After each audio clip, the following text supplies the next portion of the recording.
ஆண்டவராகிய இயேசு கிறிஸ்து இந்த பூமியில இறங்கி வந்த நோக்கம் பரிசுத்த ஆவியானவரை நமக்குள் அனுப்ப வேண்டும் என்பதுதான். ஆமென். பரிசுத்த ஆவியானவரை நமக்குள் அனுப்ப வேண்டும். ஆமென். அவர் நமக்குள்ளே வாசம் பண்ணி இயேசு கிறிஸ்து செய்த கிரியைகளை நாம் செய்ய வேண்டும். இதற்காகத்தான் அவர் கல்வாரி சிலுவையில் மரிச்சார். ஆமென். நல்லா கவனிங்க. எசேக்கியேல் புத்தகத்தில் ஆவியானவர் எழுதி வைத்திருக்கிறார்.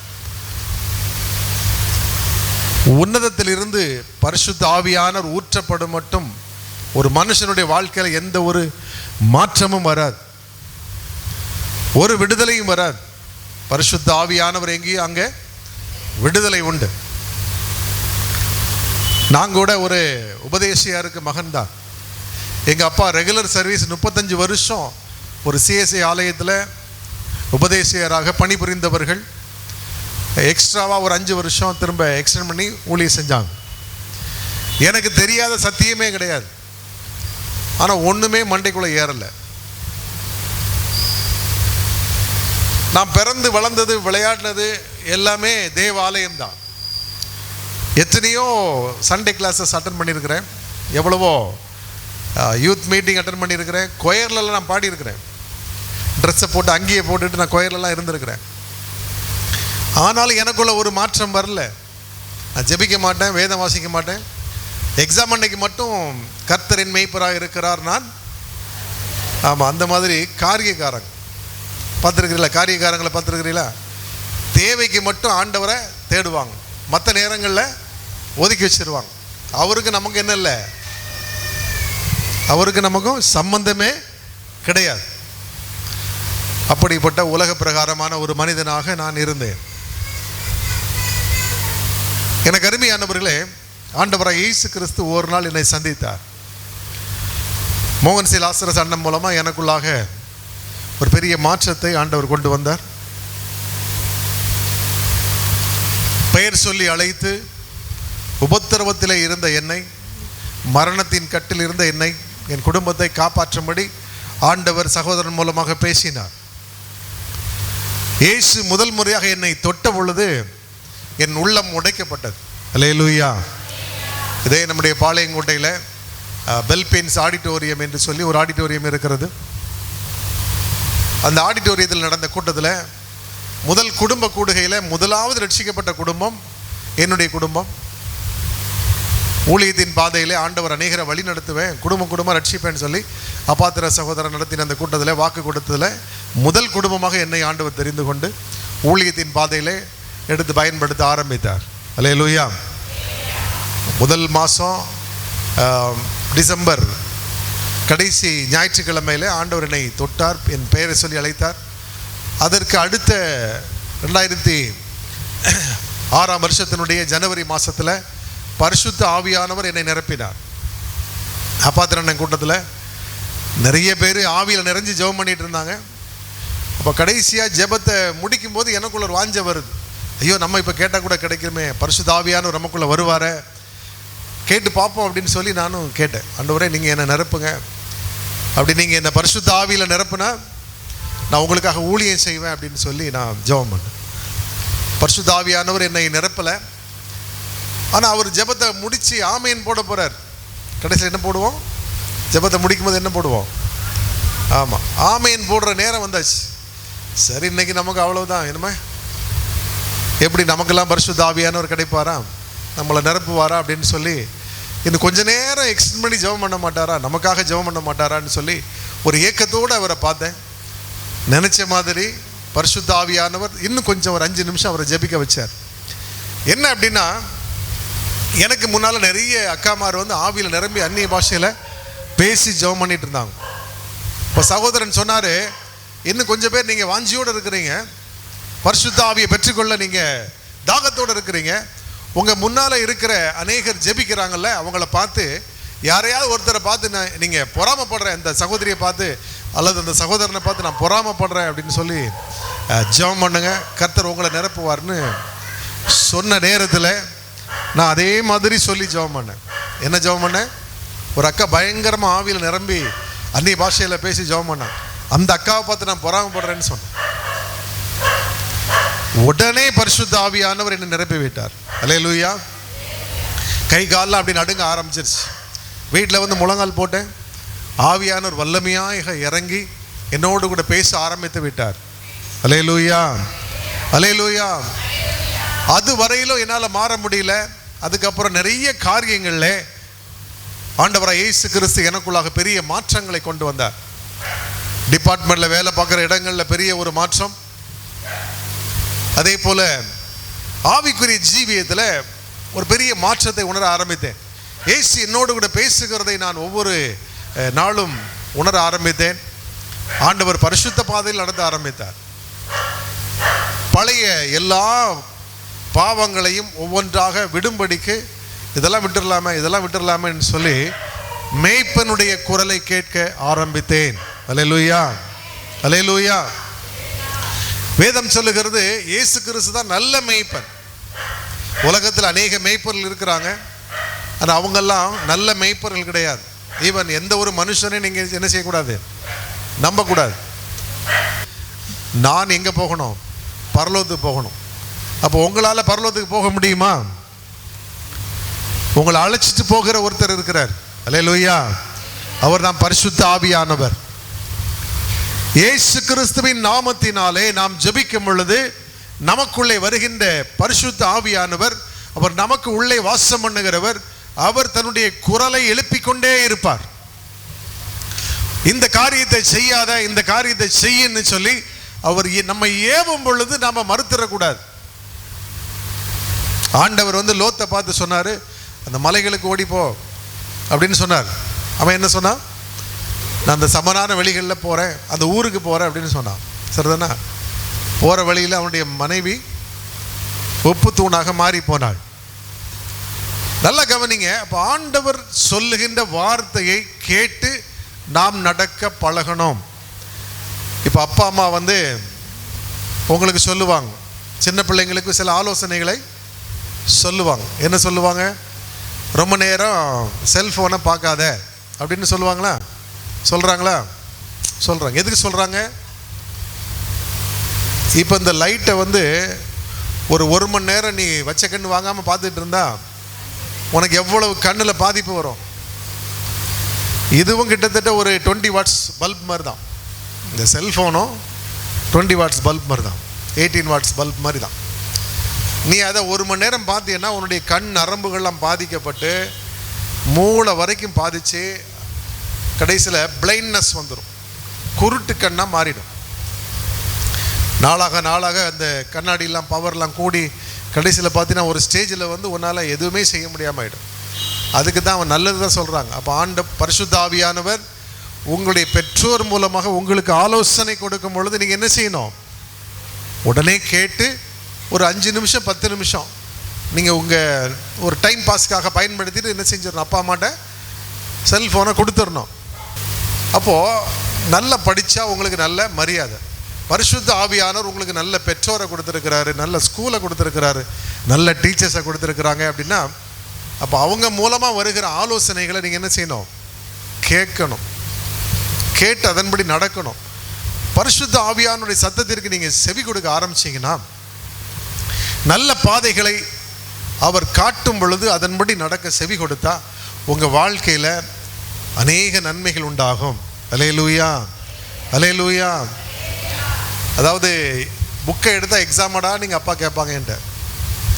மற்ற நாட்கள்லாம் விளையாட போயிடுவேன். ஏதாவது ஒரு கேம், கிரிக்கெட் சீசன் வரும்போது கிரிக்கெட், கபடி சீசன்னா கபடி, அப்போல்லாம் அதானே. அதுக்கப்புறம் பார்த்தாச்சுன்னா எத்தனை விளையாட்டு உண்டு அத்தனை விளையாடுவோம். ஆனால் புக்கை எடுத்தால் எக்ஸாமான்னு கேட்பாங்க. அந்த டைமில் நல்ல ஸ்கூலில் படித்ததுனால நான் வந்து ஸ்கூலில் செகண்ட் ரேங்க் வருவேன், நல்ல மார்க் எடுக்க முடிஞ்சுது. ஆனால் நல்லா படிச்சிருந்தா இன்றைக்கி உயர் நிலைமைகளுக்கு நம்ம என்ன செஞ்சுருக்கலாம்? போயிருக்கலாம். படின்னு சொல்லும்போது நம்ம கேட்காம இருந்துடக்கூடாது. யாருக்காகவோ ஆண்டவர் பேசிகிட்டு இருக்கிறார். டாபிக் எங்கெல்லாமோ போகுது. படிக்கிற பிள்ளைகளுக்காக கர்த்தர் பேசுகிறார். அல்லேலூயா, அல்லேலூயா. அப்போ நீங்கள் பரிசுத்த ஆவிக்கு இடம் கொடுக்கணும். சின்ன வயசுலேயே பரிசுத்த ஆவியின் நிறைவை பெற்றுக்கொள்ள வேண்டும். அல்லேலூயா. போன வாரத்தில் குன்னூரில் நம்ம ஊழியத்தில் இணைஞ்சு ஊழியம் செய்கிற ஒரு சகோதரி பிரசன்னான ஒரு சகோதரி. அங்கே நிறைய காணி மக்கள்லாம் ரட்சிக்கப்பட்டிருக்கிறாங்க. நான் கொரோனாவுக்கு முன்னாடி அடிக்கடி நான் குடும்பமாக ஒரு 6 மாதத்துக்கு ஒரு தடவை போயிடுவோம். நிறைய இந்துக்கள் முஸ்லீம்கள்லாம் ரட்சிக்கப்பட்டு இன்றைக்கி ஒரு பெரிய ஒரு கூட்டமாக அங்கே ஆண்டவர் ஆராதிக்கிறாங்க. மறுபடியும் இந்த வர்ற மாதத்தில் இன்றைக்கி கூப்பிட்ருக்குறாங்க. நாங்கள் குடும்பமாக போய் ஊழியம் செய்யறதுக்கு நாங்கள் போக போகிறோம்.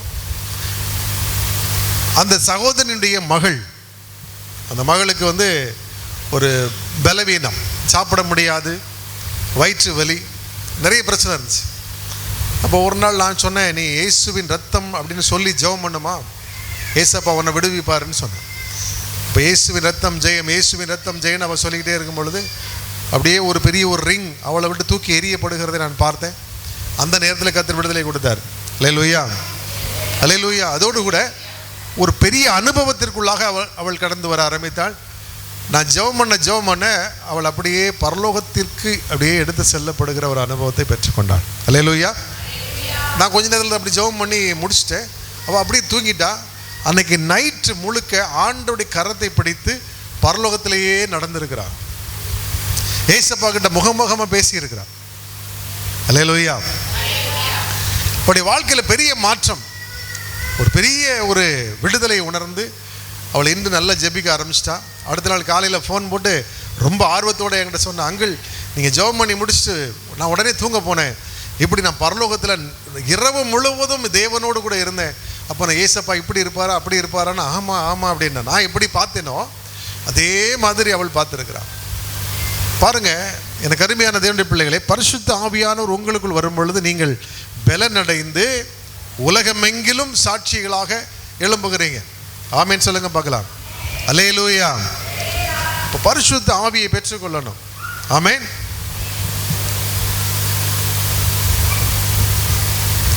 பரிசுத்த ஆவியானவர் உங்க வாழ்க்கையில வரணும் அப்படின்னா ஏசப்பா தான் ஆவியானவர், கர்த்தரே ஆவியானவர் என்று வேதம் சொல்லுகிறது. ஆமேன். அல்லேலூயா சொல்லுங்க பார்க்கலாம். பிதா தான் ஆவியானவர், கர்த்தரே ஆவியானவர். பிதாவும் குமாரனுமாக இருக்கிற நம்முடைய தேவன் பரிசுத்த ஆவியானவராக நமக்குள்ள வாசம் பண்றாங்க. ஆமென். நாங்கள் உங்களுக்குள்ள வாசம் பண்ணுவோம்னு சொல்லி வாக்கு கொடுத்துருக்கிறாங்க. அப்போ அவர் எப்படிப்பட்ட சூழ்நிலையில நமக்குள் வாசம் பண்ணுவார் அப்படின்னு சொல்லி இன்னைக்கு நம்ம தியானிக்க போகிறோம். சரியா? ஏசப்பா உயிரை விட்டதுக்கான நோக்கமே நமக்குள்ள வரத்தான். ஆமென். ஒரு அல்லேலூயா சொல்லுங்க பார்க்கலாம். ஆம். முதலாவது சங்கீதம் 22:3 எடுத்து வாசிக்கலாம்.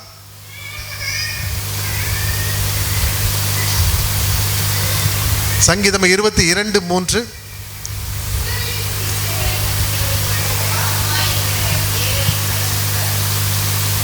துதிகளின் மத்தியிலே வாசம் பண்ணுகிற தேவன். அல்லேலூயா. இஸ்ரவேலின் துதிகளில் வாசம் செய்கிறவர். நீங்க இஸ்ரவேலா அல்லது காட்டுவாசியா?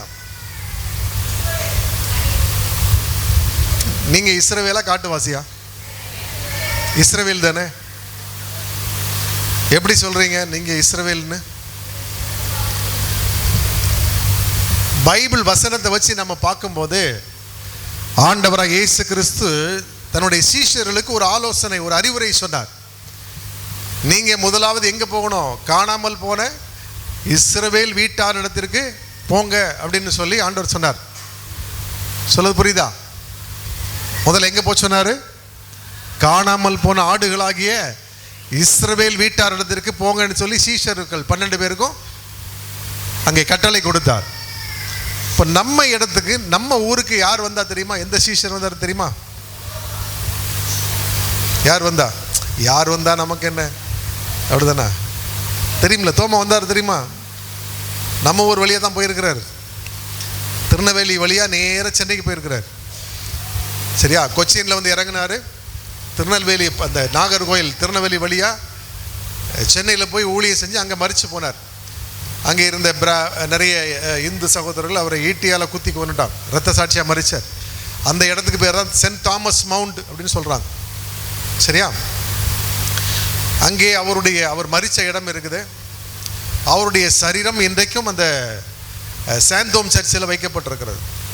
அங்கே நல்ல போஸ்ட்மார்ட்டம் பண்ணி நிறைய கெமிக்கல்ஸ்லாம் அடாப்ட் பண்ணி அவருடைய சரீரத்தை இன்றைக்கி அங்கே வச்சுருக்கிறாங்க. அப்போது அவர் யாரை தேடி வந்தார்? காணாமல் போன இஸ்ரவேலரை தேடி வந்தார். அல்லேலூயா. வரலாறு சொல்லுகிறது திராவிடர்கள் இஸ்ரவேலர்கள் என்று, பென்யமீன் கோத்திரத்தார் என்று சொல்லி வரலாறு சொல்லுகிறது. நாம் அதே மாதிரி தான் அரேபியாவிலிருந்து கைபர் போலன் கணவாய் வழியாக இந்தியாவுக்குள்ளே வந்தோன்னு வரலாறும் சொல்லுது. சரியா? நீங்கள் துதிக்க ஆரம்பிக்கணும். உங்களுக்கு ஏதாவது ஒரு டெம்டேஷன் வருது, சோதனை வருது, சண்டை போடுற மாதிரி ஒரு கலகம் சூழுகிற ஒரு நிலைமை ஏற்படும் பொழுது நீங்கள் ஆண்டவரை துதிக்க ஆரம்பிங்க. ஆமென். அல்லேலூயா. இரண்டாவதாக பரிசுத்த ஆவியானவர் எங்கெல்லாம் வந்து வாசம் செய்வார் அப்படின்னா, வாசிங்க மத்தேயு 18ஆம் அதிகாரம் 20ஆம் வசனம்.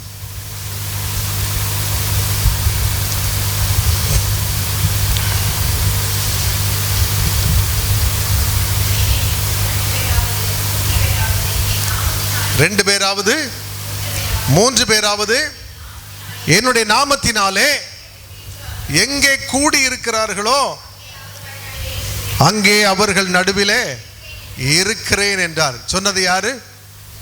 ஏசப்பா சொன்னார். இப்போ நம்ம எத்தனை பேர் இருக்கிறோம்? கிட்டத்தட்ட ஒரு 40-50 பேர் இருக்கிறோம், அப்படிதானே? இங்கே இருக்கிறாரா இல்லையா? இதை சொன்னது யாரு? ஏசப்பாவே சொல்லியிருக்கிறார். நீங்கள் 2 பேர் 3 பேர் கூடி இருந்தாலே அவங்க மத்தியில் வருவேனார். நேற்றைக்கு நாங்கள் இரவு ஜெபம் செய்யும் பொழுது நானும் என்னுடைய மனைவியும் டைனிங் டேபிளில் உட்கார்ந்து நாங்கள் ஜெபம் பண்ணோம். நல்ல ஒரு பிரசன்னம். 3வது நபராக ஆண்டவராக இயேசு கிறிஸ்து அருகிலே வந்து நின்று பல நாட்களுக்கு பின்பதாக அப்படிப்பட்ட ஒரு அக்கினியை நான் உணர்ந்தேன், ஒரு பிரசன்னத்தை உணர்ந்தேன். அல்லேலூயா. நீங்களும் குடும்ப ஜெபம் செய்து பாருங்கள். எத்தனை வீட்டில் குடும்ப ஜெபம் இருக்குது? கையை வைத்து காட்டுங்க. நிறைய வீட்டில் இருக்குது. இன்னும் சில வீடுகளில் குடும்ப ஜெபம் இல்லை. உங்கள் வீட்டில் இருக்குது. ஓகே, உங்கள் வீட்டில் குடும்ப ஜெபம் இல்லையா? இன்றைக்கி ஆரம்பிச்சிருங்க. சரியா? இப்போ நீங்கள் 2 பேர் 3 பேர் கூடி ஜெபிக்கும் பொழுது அவர்கள் மத்தியிலே ஆண்டவர் வாசம் பண்ணுவார். ஆமென். ஏசப்பா வருவார். நிறைய வாக்குத்தத்தங்களை சொன்னார். என் மனைவியோடு கூட என்னோடு கூட ஆண்டவர் பேசினார். 3வதாக யோவான் 14ஆம் அதிகாரம் 23ஆம் வசனத்தை எடுத்து பாருங்க. யோவான் 14:23.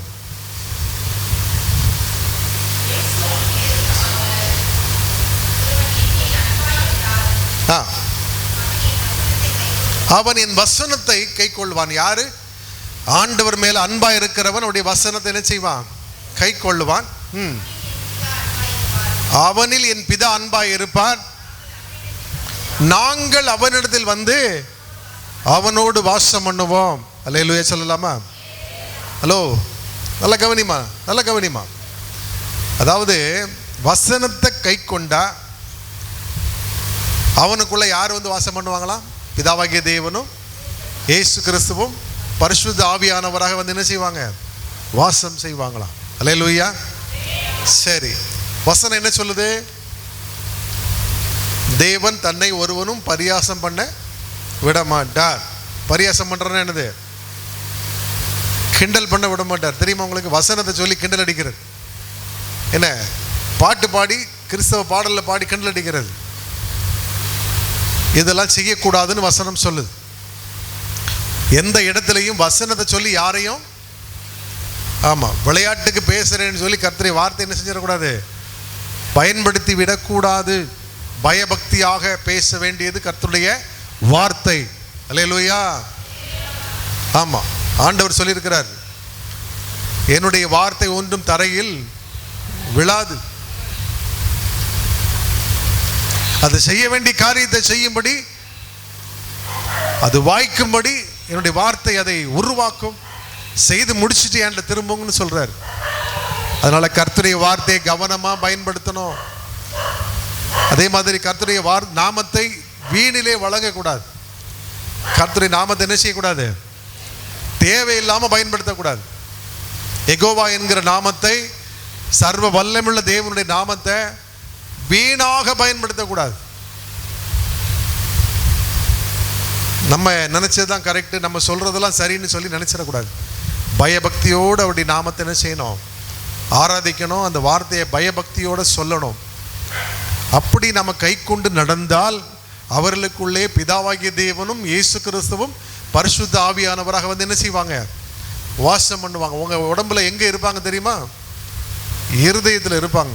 அல்லேலூயா, அல்லேலூயா. அப்போ நீங்கள் ஜெபம் பண்ணணும். என் இருதயத்தில் இருக்கிறீங்களே ஏசப்பா, என் இருதயம் சில நேரம் வலிக்குதே, நீங்கள் சுகமாக்க வல்லமுள்ள தேவன் நான் விசுவாசிக்கிறேன். நீங்கள் வாசம் பண்ணுற இடம் பலவீனமாக இருக்கக்கூடாதுன்னு சொல்லி ஜெபம் பண்ணணும். ஆமென், ஹல்லேலூயா. அப்போ நீங்கள் எனக்குள்ளே வாசம் பண்ணுறீங்க, ஏசப்பா உங்களுக்குள்ளே இருக்கிறாங்கன்னா நீங்கள் எப்படி கண்டுபிடிக்க முடியும்? ஹலோ, ஏசப்பா உனக்குள்ளே இருக்கிறாருன்னா உனக்கு எப்படி தெரியும்? ஜெபம் பண்ணும்போதெல்லாம் உன்னை தொடுறாருல, உன்னை பேசுறாருல. இப்போ ஏசப்பா நம்மளுடைய பிரசன்னத்தால் நிரப்புவார். நம்ம ஜெபிக்கும் போதெல்லாம், நம்ம பாட்டு பாடும்போது ஒரு விதமான ஒரு பிரசன்னம் அப்படி புல்லரிக்கிற மாதிரி இருக்கும்.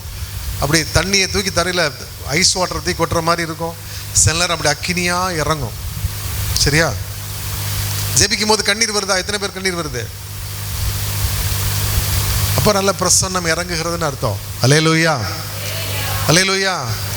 நமக்கு ஒன்றுமே வரலையா? வரலன்னா நீங்கள் ஏசப்பாட்ட கேட்கணும். ஏசாயா 57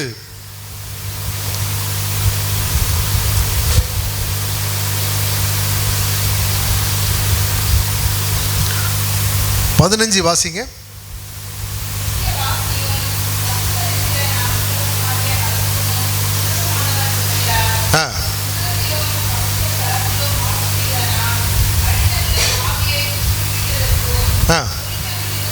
நொறுங்கினவர்களின் இருதயத்தை உயிர்ப்பிக்கிறதற்கும் நொறுங்குண்டு பணிந்த ஆவி உள்ளவர்களிடத்திலே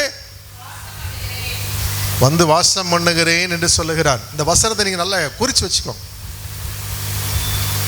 உங்கள் பைபிளில் நீங்கள் நல்லா என்ன செய்யுங்க, நல்லா நோட் பண்ணி வச்சுக்கோங்க. நித்திய வாசியும் பரிசுத்தமும் உள்ள நாமம் உள்ளவர் சொல்லுகிறது. அல்லேலூயா. ஆண்டவராய் தேவன் சொல்றாரு, நொறுங்குண்ட இருதயம் இருந்துச்சுன்னா நான் வந்து வாசம் பண்ணுவேன்னு சொல்றாரு. அல்லேலூயா. எத்தனை பேருக்கு ஜெபிக்கும் போது கண்ணீர் வருதோ அவங்க உள்ளம் உடைஞ்சிருக்குன்னு அர்த்தம். எத்தனை பேர் கவலையே இல்லாமல் இருக்கிறீங்களோ, எதை குறிச்சும் கவலையே இல்லாமல் இருக்கிறீங்களோ, அப்போ உங்கள் உள்ளம் வந்து நொறுங்கலைன்னு அர்த்தம். நொறுங்கிறதுன்னு என்னது? சாஃப்ட் ஆகலைன்னு அர்த்தம். ஆண்டவரிடத்தில் நீங்கள் கேட்கணும், ஆண்டவரே கல்லான இதயத்தை எடுத்து போடுங்க, சதையான இருதயத்தை தாருங்கன்னு சொல்லி கேட்கணும். அல்லேலூயா, அல்லேலூயா. உங்கள் இருதயம் எப்போ நொறுங்கும் தெரியுமா? நீங்கள் ரொம்ப நேசிக்கிறவங்க உங்களை ஏமாற்றும் போது, நீங்கள் ரொம்ப நேசிக்கிறவங்க எதிர்பார்க்கிறவங்க உங்களுக்கு விரோதமாக துரோகம் செய்யும் போது, நீங்கள் நம்பி இருக்கிறவங்க மலை மாதிரி நம்பி இருக்கிறவங்க உங்கள்கிட்ட பொய் பேசி உங்கள் இருதயத்தை வேதனைப்படுத்தும் போது உங்கள் உள்ளம் உடைஞ்சு போகும். அப்படிப்பட்ட நேரத்தில் நீங்கள் ஆண்டவரை தேடினா நொறுங்குண்ட ஆவியை ஆண்டவர் புறக்கணிக்கவே மாட்டாராம். அல்லேலூயா. தேவனுக்கு பிரியமானது நொறுங்குண்ட ஆவிதான். நொறுங்குண்டதும் நறுங்குண்டதுமான இருதயத்தை தேவன் புறக்கணிக்கவே மாட்டார். அந்த ஜெபத்திற்கு நிச்சயமாக பதில் வரும். ஆமீன் சொல்லுங்க பார்க்கலாம். அதனால் நீங்கள் உங்களுடைய நம்பிக்கையை விட்டுறாதீங்க. ஏசப்பா உங்கள் ஜெபத்தை என்ன செய்வார்? கேட்பார். ஆமென். உங்களுடைய வாழ்க்கையில் பெரிய காரியங்களை செய்வார். நல்ல ஆரம்பத்தில் நல்லா ஜெபிக்கிறது, நல்ல நொறுங்குண்ட இருதயத்தோடு கண்ணீரோடு ஜெபிக்கிறது, நாளடைவில் கண்ணீரே வரமாட்டேங்க ஆண்டவரே, ஜெபிக்கவே முடியலையே அப்படின்னு சொல்லி நீங்கள் ஒருவேளை அந்த பிரசன்னத்தை உணர முடியல, ஜெபிக்க முடியலன்னா உங்கள் இருதயம் மறுபடியும் என்னவா மாறிட்டு இருக்குது? கொஞ்சம் கொஞ்சமாக அந்த சதையான இருதயம் எப்படி மாறிட்டு இருக்குது? கல்லாக மாறுது. இப்போ கல்லுனா சாபத்தை குறிக்கிறது. சரியா? கல்லான இருதயம்னா பழைய ஏற்பாட்டின்படி கல் அது மனுஷருக்கு இஸ்ரவேலருக்கு சாபத்தை கொண்டு வந்தது. ஆனால் அதே கல் நீக்கப்பட்டது. அதற்கு பதிலாக நம்முடைய இருதயமாகிய சதைக்குள்ளாக இயேசு கிறிஸ்து வந்து வாசம் பண்ண ஆரம்பித்தார். அல்லேலூயா, அல்லேலூயா. அந்த கல் அப்படியே இளகினதாக இன்னைக்கு மாறி பரிசுத்த ஆவியானவர் நம்முடைய இருதயத்தில் வாசம் பண்ணி நம்மை ஆலோசனை சொல்லி வழி நடத்தும் பொழுது அவர் சில நேரத்தில் காரணமே இல்லாமல் கண்ணீரோட ஜெபிக்க வைப்பார். சரியா? அதிகாலையில் 5 to 6, 6:15 வரைக்கும் நாங்கள் டெய்லியும் ஜெபம் பண்ணுறோம், வேதத்தை தியானிக்கிறோம். கொரோனா வந்ததுக்கப்புறம் இந்த ஊழியம் ஆரம்பிச்சிருச்சு. 2019 கொரோனா வந்துச்சுது. அதில் எல்லாரையுமே வீட்டுக்குள்ளே ஹவுஸ் அரெஸ்ட் வச்சாங்க, குவாரண்டைன் பண்ணிட்டாங்க. அதிலிருந்து ஆரம்பித்தது இந்த ஊழியம். கிட்டத்தட்ட ஒரு 5.5 வருடங்களாக இந்த ஊழியம் நடைபெற்று கொண்டிருக்கிறது. காலையில் அவருடைய வசனத்தை தியானிச்சுட்டு இருக்கும்போது ஆண்டவர் என்னை பாவத்திலிருந்து தூக்கி எடுத்தாரு, ரட்சித்தாருன்னு நினச்சிட்டேன்னா அப்படி கண்ணீர் வந்துடும். அந்த செய்தியை சொல்லிக்கிட்டே இருப்பேன், ஆனால் என்னுடைய கண்ணில் என்ன வந்துட்டு இருக்கோம்? கண்ணீர் வரும். ஆண்டவருடைய ரட்சிப்பை நினைக்கும் போது உங்களுக்கு கண்ணீர் வரணும். அல்லேலூயா. அவர் நம்மை பாவத்திலிருந்து, சாபத்திலிருந்து, மரணக்கட்டிலிருந்து விடுவித்ததை நினைச்சா நமக்கு என்ன வரணும்? அப்படி உள்ள உடையணும், நொறுங்கணும். அப்படி நொறுங்கலைன்னா உங்க இருதயம் எப்படி இருக்குதுன்னு அர்த்தம். கர்த்தருடைய பரிசுத்த ஸ்தோத்திரம். என் பொண்ணுக்கு 12th எக்ஸாம் ஆரம்பிச்சது. 10th படிக்கும்போதும் இப்படி தான் ஒவ்வொரு எக்ஸாமும் எழுதுவாளோ மாட்டாளோன்னு சொல்லிட்டு ரொம்ப பயமாக இருக்கும். ஒவ்வொரு எக்ஸாமும் எழுதும்போது அவளுக்கு ரொம்ப உடம்பு முடியாமல் ரொம்ப கஷ்டப்படுவாள். 10th எக்ஸாம் படிக்கும்போது இப்படி தான் கஷ்டப்பட்டு ஒவ்வொரு எக்ஸாமும் எழுதுவாளோ மாட்டாளோ ரொம்ப பயந்துட்டே இருந்தேன். ஆண்டோட பெரிதான கிருபையினால 10th எக்ஸாம் நல்லபடியாக எழுதி எல்லாருக்கும் மேலே, டியூஷன் படித்த பிள்ளைகள் எல்லாருக்கும் மேலே அவள் அதிகமான மார்க் எடுக்க ஏசப்பா கிருபை செஞ்சாங்க 10th. அதேமாரி 12th அவள் இப்படி தான் இருந்துச்சு. அப்போ அதுக்கு முன்னாடி நான் போன மாதம் அங்கே ப்ரேயருக்கு வந்தேன். அப்போ எல்லாம் சாப்பிட்டுட்டு இருக்கும்போது ஒரு அக்கா சொன்னாங்க, பிரதர் இப்படி ஹைக்ரவுண்ட் ஆஸ்பத்திரியில் அவங்க ப்ரேயர் பண்ண ஒரு பொண்ணுக்கு ப்ரேயர் பண்ண போயிருக்காங்க. அந்த பொண்ணுக்கும் சோகமாக இருக்குது. அதே மாதிரி அங்கே பக்கத்தில் இருக்க பெட்டில் இருக்கிற எல்லோரும் டிஸ்சார்ஜ் ஆகிட்டாங்க அப்படின்னு சொன்னோன்னே எனக்கு ஒரு விசுவாசம் வந்துச்சு. அப்போ நான் அக்காட்ட சொன்னேன், அக்கா நீங்கள் எங்கள் வீட்டுக்கு வாங்க, பிரதரை கூப்பிட்டுட்டு வாங்க அப்படின்னு சொல்லியிருந்தேன். அப்போ எங்கள் வீட்டில் என்னால் ஃபோன் எடுத்து பேசவே முடியாது. ஃபோன் ஃபுல்லாக என் மகா வச்சுக்கிட்டு பார்த்துக்கிட்டே இருந்தா. அப்போ பக்கத்துல எனக்கு ஒரு ஃப்ரெண்டு எலிசபெத்து, அவகிட்ட ஃபோன் போட்டு பேசி அவங்க பையனுக்கு ப்ரேயர் பண்ணுற மாதிரி கூப்பிட்டு அவங்க பையனும் ரொம்ப கஷ்டமான சூழ்நிலையில் இருந்தால் அவங்க வீட்டுக்கும் ப்ரேயர் பண்ணிவிட்டு எங்கள் வீட்டுக்கும் ப்ரேயர் பண்ணாங்க. ப்ரேயர் பண்ணிட்டு அப்போ மகளுக்கும் பையனுக்கும் ப்ரேயர் பண்ணாங்க. அதுக்கப்புறம் அதுக்கப்புறம் எக்ஸாம் அவளுக்கு கை வலி, அவளுக்கு பயங்கர கை வலி. அப்போ அவள் சொன்னால் அடுத்த நாள் எக்ஸாம் இருக்கும்போது எனக்கு ரொம்ப கைவலி, என்னால் தாங்க முடியலம்மா, என்னால் எழுத முடியலன்னா நான் எக்ஸாம் எழுத மாட்டேன் அப்படின்னு சொல்லி என்கிட்ட சொல்லியிருந்தா. அப்போ அடுத்த நாள் எங்கள் வீட்டில் ப்ரேயர் மீட்டிங் நடத்துங்கன்னா ப்ரேயர் மீட்டிங் நடந்துச்சு. அப்போ எனக்கு ரொம்ப பயமாக இருந்துச்சு. எனக்கு என்ன நடக்குமோ யார் நடக்குமோ, எக்ஸாம் ஒழுங்காக எழுதிடுவாளோ என்னமோ சொல்லிட்டு பண்ணிட்டே இருந்தேன். அப்போ ஏசப்பாட்ட சொன்னேன், ஏசப்பா எனக்காக நீ சிலுவையில் ரத்தம் சிந்தி சிலுவையில் எல்லாத்தையும் ஜெயிச்சிட்டிங்க ஏசப்பா, அதை நான் நம்புகிறேன் ஏசப்பா, அதை நான் விசுவாசிக்கிறேன் ஏசப்பா, ஆனாலும் எனக்கு பயமாக இருக்குது ஏசப்பா, அவள் எக்ஸாம் எப்படி எழுதுவாளோ அப்படின்னு சொல்லிட்டு எஸ்பாட்ட சொல்லிவிட்டு எப்படி பயந்துட்டே எல்லாத்தையும் எஸ்பாட்ட சொல்லிகிட்டே இருந்தேன். அதுக்கப்புறம் ஆண்டவர் கிருபையாக எக்ஸாம் எழுதிட்டு நல்லா சந்தோஷத்தோடு நல்லபடியாக வர்றதுக்கு எஸ்பா கிருபை செஞ்சாங்க. பிரதர் ப்ரேயர் பண்ணோன்னா அந்த ப்ரெசன்ஸ் அவளுக்குள்ளே இறங்கி நான் ஃபாஸ்டிங் ப்ரேயர் இருக்க போகிறேன், பைபிளே தூக்கி படிக்க மாட்டான் அவன், நான் ஃபாஸ்டிங் ப்ரேயர் இருக்க போகிறேன் அப்படின்னா. இவன் எப்படி ஃபாஸ்டிங் ப்ரேயர் இருப்பா அப்படின்ட்டு நானும் நினச்சேன். ஆனால் ஆண்டவர் பிரதான கிருபை என்னை விட அவள் வைராக்கியமாக, நான் கூட ஊடையில் எனக்கு கறிச்சாப்பாடு கிடச்சிட்டு சாப்பிட்டுட்டேன். ஆனால் அவள் வைராக்கியமாக ஃபாஸ்டிங் ப்ரேயர் பண்ணிகிட்ருக்கிறா வீட்டில். இந்த அற்புதத்தை செய்த அப்போ எல்லா எக்ஸாமும் ஏசப்பா நல்லபடியாக எழுத கிருபை செஞ்சாங்க. அதனால் எல்லா எக்ஸாமும் நல்லபடியாக எழுதி அவள் வரணும் அப்படின்னா நான் ஏசப்பா அவங்க நாமத்தை மகிமைப்படுத்தேன் அப்படி சொன்னேன். அப்புறம் இன்னொன்று என்னென்னா, நான் என் பொண்ணு ஏசப்பா அவள் ஸ்டேட் லெவலில் மார்க் எடுக்கணும், உங்கள் நாமத்தை அவள் வாயினாலே அவள் மகிமைப்படுத்தணும்னு சொல்லி மனசில் நினச்சிட்டே இருந்தேன். அதே மாதிரி பிரதர் வீட்டிலேருந்து ப்ரேயர் பண்ணும்போது அவள் ஸ்டேட் ரேங்க் எடுப்பாங்கிறது அவங்க மூலியமாக அந்த ஆண்டர் வார்த்தையை கொண்டுட்டு வந்தாங்க. நான் விசுவாசிக்கிறேன். அவள் ஏசப்பாவுடைய நாமத்தை இங்கே மகிமைப்படுத்துவா, எல்லா இடத்துலையும் மகிமைப்படுத்துவா நான் விசுவாசிக்கிறேன். தேவன் தாமே சாட்சி ஆசீர்வதிப்பாராக. தேவனுடைய நாமம் மகிமைப்படுவதாக. ஏசப்பாவுக்கு கொடான பிடிக்கும்.